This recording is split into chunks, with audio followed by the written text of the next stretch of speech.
So now I'm starting the cylinder misfire test. I clicked test, I clicked OK. Cylinder 1 is under test.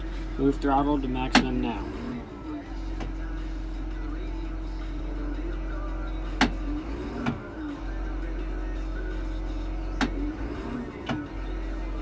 So I'm just moving my foot each time.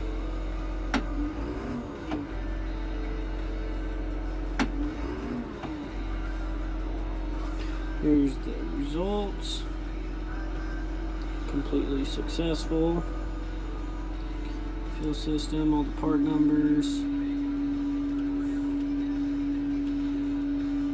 Performance, good. We checked out. That's how you do the cylinder misfire test. You click test, you click cylinder misfire test, and then you click OK, and then you follow the directions, which just says maximum throttle until it returns to minimum throttle, and then release and repeat 6 times, 1 for each cylinder. So there it is. Now